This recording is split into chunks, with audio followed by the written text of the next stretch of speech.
I think it's the smallest cellular phone you can get that's on the market today. Shh, Dad. What? Turn it up, will you? They're showing our block. Oh, yeah, you're right. Wow. That is our block. It certainly is. We should be waving or something, you know? Doesn't look good on TV. We should move. Yeah, wait, let me hear what he's saying. Authorities are looking for the driver of a late-model four-door sedan that collided with and destroyed a U.S. mailbox at the corner of North Sanchez and Jerome. Eyewitnesses say the driver of the sedan was Caucasian, bald, and in his late 40s. Yeah, that could be almost anybody. It is a mailbox. I think they're overreacting a little bit. Well, I mean, it's a federal offense. Yeah. Ben, why are you writing down that number? Dad, will you pass the phone? Why is that, Ben? Well, I'm going to call them and report you. What do you mean? Wait, Ben, do you think that I have anything to do with this? If I go outside and check your car right now, will there be a mailbox on it? Come on, Ben, what do you think? Yes. I didn't need a mailbox with a car, and besides, if I did, I certainly wouldn't run away from it. I would, one thing your father is not afraid of. What are you hiding underneath that overcoat? Mailbox. Shame on you. You know what? What? Shame on you. Why shame on me? I didn't do anything. Well, how could you hit a mailbox and then come right home? How would you think that You're putting me in jeopardy. Now I'm complicit. I know about it. I have to call. I have a responsibility to the law.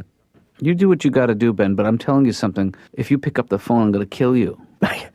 I find that extremely hurtful that you would suggest that in a million years I would do something like that. Do you find this hurtful? Ow! Yeah! That's for what you did. Dad, I mean, you should take responsibility for hitting it. Ben, At least you could do is compensate me. You know what I'm saying? Wink, wink. You don't want me to call? You talking about some hush money? Well, I don't know what it's called. And I didn't hear you say that. How about instead of hush money, I just put a pillow over your head? How about Suffocate that? me? Yeah. I'd have fun. So what's going on with you, Jeff?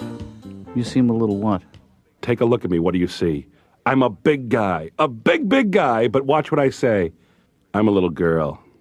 I'm a pretty little girl. Yeah. I just thought I'd come in and entertain you. That's always a good opening line, you know. Jeff, it's your time. What do you want to talk about? I was just in Florida visiting my family. I saw my grandparents. My grandma, she's seen me perform a few times.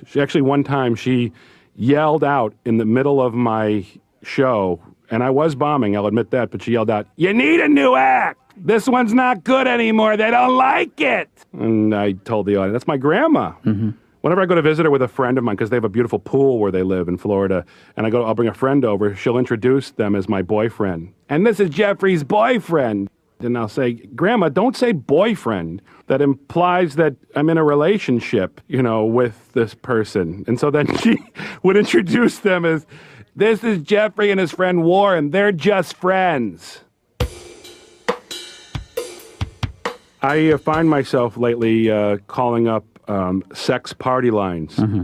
I call up and they put me into a room the last time I call up. Right. And there's all these people sort of getting to know each other. What do you look like? What color hair do you have? That sort of thing. And then suddenly I'll yell out, "I love potatoes!" Yeah. And then they "Get off, old man, get off!" And I get quiet again when it builds and builds and builds, and they get to a point where, what if I did this to you? What if I did that to you? That sort of thing. Yeah. And just as they're about to get there, I yell out, "I love them fried! I love them mashed! I love potatoes!" Has anyone ever come to you and just wanted to sit and not say anything and just be? That hasn't happened yet, but I can see that happening, And I also wonder if I sit here and let's say I convey something really personal that maybe you've heard like 400 other times, even though it's something that's new to me. If you're thinking about pottery or something along those lines. Well, that's the risk you run. You're going to have to trust that I'm a professional and that I'm interested in helping you. But what did you ask me?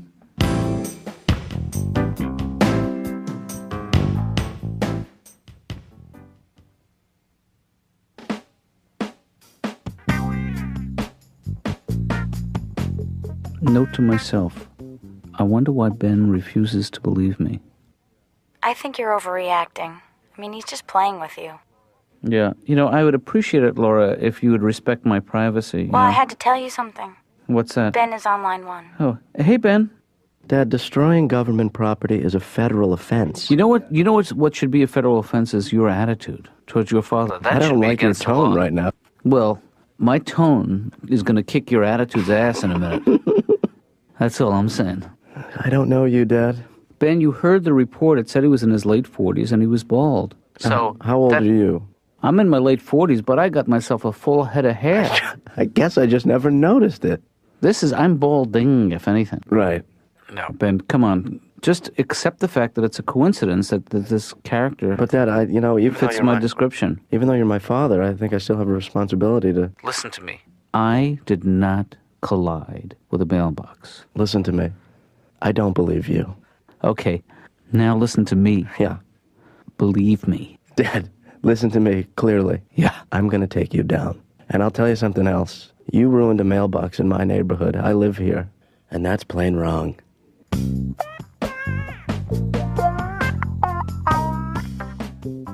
Tony V to see Dr. Katz, unless he's busy or, he's got something better to do, laundry, or I could leave. You want a sandwich? Oh, boy. Maybe I'd go get you some cheese or something. I could just go do... Just sit down. I'm getting a little bit short-tempered with the traffic situation. You ever get in that traffic we got now where you're driving and then you're not? You're just going 60 and then all of a sudden you're going nothing. Yeah. You don't even go like 50, 40, 30, 20, 10, just nothing. And then you go a half a mile and you're going again. And there was nothing in the way. I don't mind getting stuck in traffic as long as when I get to where the problem is, there's a problem. Yeah, you want some kind of explanation. Did you ever get in that stop and go kind of traffic? Yeah. You go a foot and you wait, and then you go another inch and you wait. And you go the kind where you let the guy in front of you go an extra 60 feet so you have the illusion of driving fast for a minute. Right. And you're all proud of yourself. You go, woo! I get to where the problem was, and you know what was causing the traffic? What's that? Cardboard.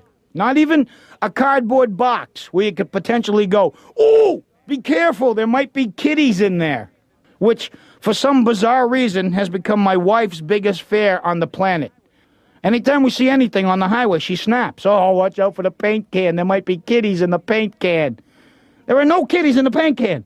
Oh, watch out for the donut box. There could be kitties in the donut box. There's no kitties.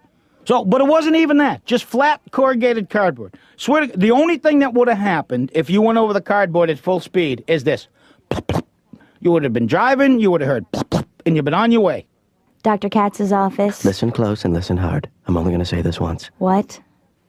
I said listen close and listen hard. I'm only going to say this once. Can you speak up, please? I said listen close and listen hard. I'm only going to say this once. Okay? How are you? What's up, Ben? Has my dad made any, weird phone calls this morning? No. Yeah. Is he lurking around as opposed to just walking around? No more than usual. Right. Has his posture changed? No. You'd lie for him, right? You'd lie for the man, wouldn't you? You know what? You lie for the man, you go down too. Ben, what are you talking about? All right, look, my father is in deep shinola here, all right? Has anyone been around asking questions or anything? No, not really. All right, I can't really talk about it now, but the point I'm trying to make, Laura, is that last night I'm watching the news, right, with my dad. Mm-hmm. They report a guy, bald, late 40s, hits a mailbox and then drives away. It's like a hit and run. It's a federal offense. It's a federal offense. So I'm thinking now, I'm a little nervous. I'm sitting next to a guy who probably just hit a mailbox. I don't know what to do. So I just pretend like, everything's all right and everything's cool. Yeah. I don't make a move. Well, probably wasn't him. If my father goes up for this, which is an expression that you probably don't know that I do, but if he goes up to the hooskow, I just want to tell you right here, right now, that your job is secure. I'll probably take over. You can still schedule people. Great. Can Right. you believe my father hit a mailbox? First of all, can you believe they reported that on the news?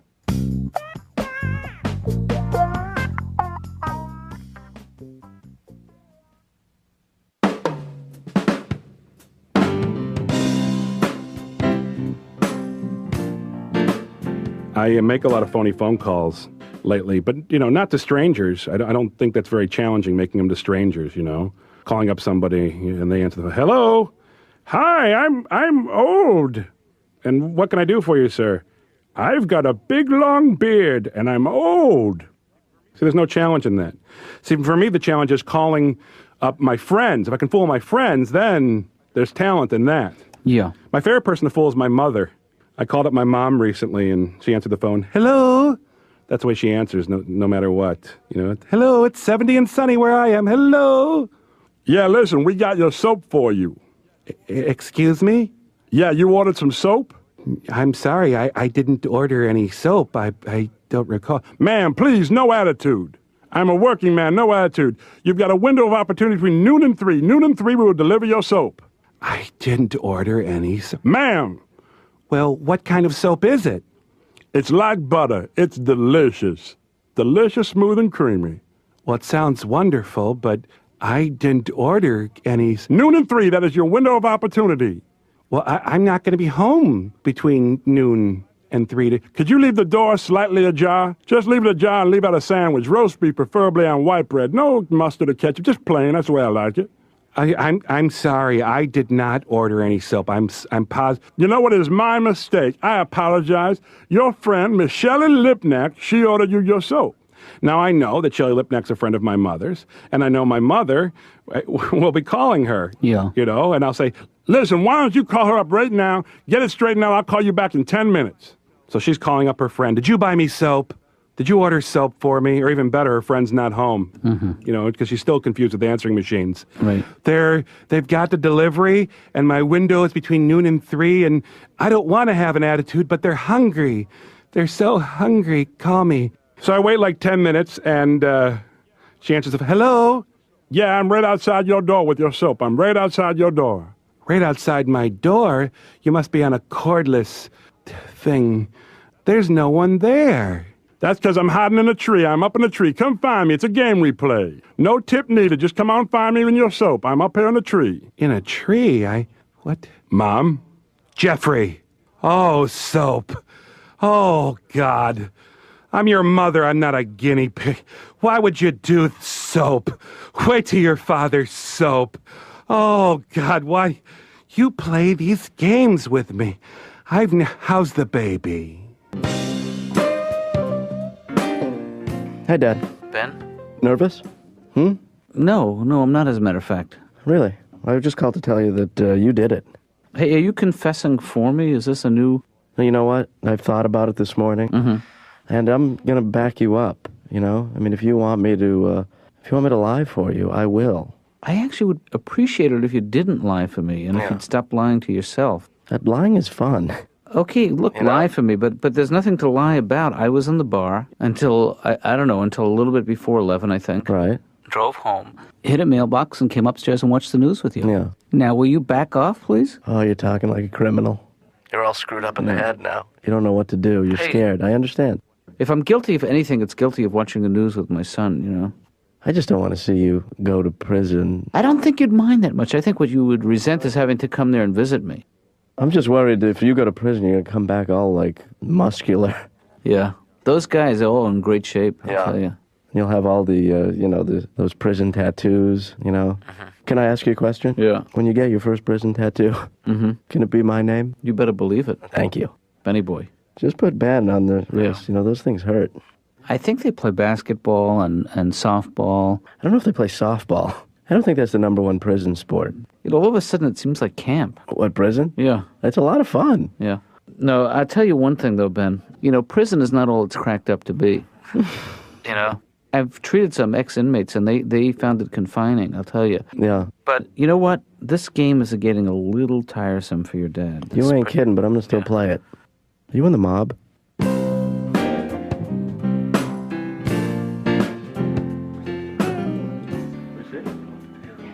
There's a long black hair in the bowl of peanuts. Just pretend like it's nothing. What is it? There's a long black hair in the bowl of peanuts. In the bowl of peanuts. You want me to get it? No. No. Want me to braid it? I'm just going to slide over to my left one stool. I don't want you to follow me in a couple of minutes. Okay. Ixnay with the air face. What are you guys doing? Huh? Nothing. What are you doing? Nothing. Nothing. Why are you moving away like that? What? Like what? Why'd you just move down there? Huh? I was We didn't move anywhere here, Ned. stretching. Let's play who can find the long black hair in the peanuts. You go first, Julie. Is there a long... Are you serious? Close your eyes. No, Oh, my God. Oh, jeez. You won already? Ah! You're so good at this.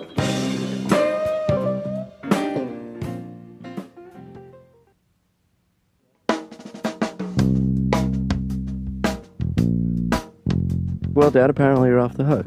I read in the paper that the man who hit the mailbox turned himself in and received the swift hand of the law. Right. You know, a fine for what he did. I'm taking this as an apology, because I know that's as good as it's going to get. Come on, I'm kind of just say the words, I'm sorry, Dad. No, not yet. Okay. Let's wait on that. Why is hitting a mailbox a federal offense? I mean, that's a little severe, isn't it? I mean, you know how many people go up the river every year because they hit a mailbox? Give me a hint. Just that guy. Yeah. I'm kind of disappointed, actually. We need some excitement in this family once in a while, and I figured, that was an exciting 24 hours. I thought my dad was a criminal. Yeah. I could have written one of those books. Yeah. A memoir of a father who walked on the dark side by Ben Katz. And then I'd be like, in parentheses, yeah, the guy who hit the mailbox. I'd like to read that. Yeah. I'm just saying it's not as exciting to live with a guy who doesn't do anything wrong. Hey, I never said I didn't do anything wrong. Have you ever broken the law? Broken the law many times in my life. In the 60s, you couldn't really call yourself a man and not break the law. Right.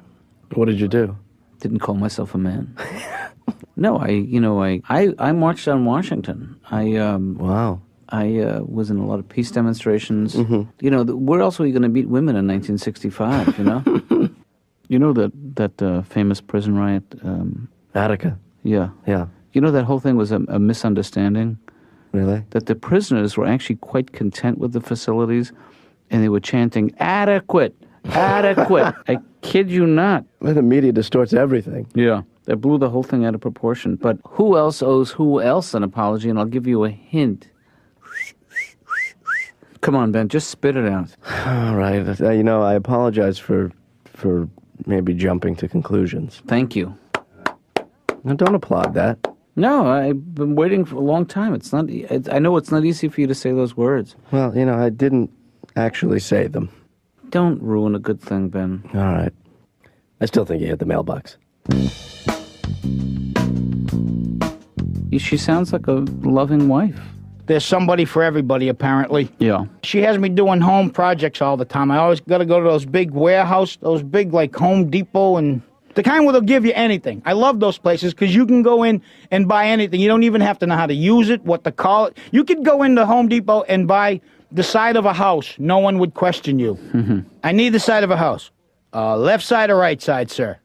I don't have a clue. I suppose I should have taken measurements. Hey, Laura. Hi. Yeah. I gotta be honest with you. This whole crime thing has got me all fired up, baby. I'm all juiced. You know what I say? What? You and me, and we go on a spree. Just get in a car. Yeah? We steal one, or we rent. And then we just go, baby. Like those two criminals, the ones who travel together, Romeo and Juliet. Bonnie and Clyde? Oh, Bonnie and Clyde, right. Right. See, but we would do it, without all the violence. No guns. Right. Maybe we could just make it a shopping spree.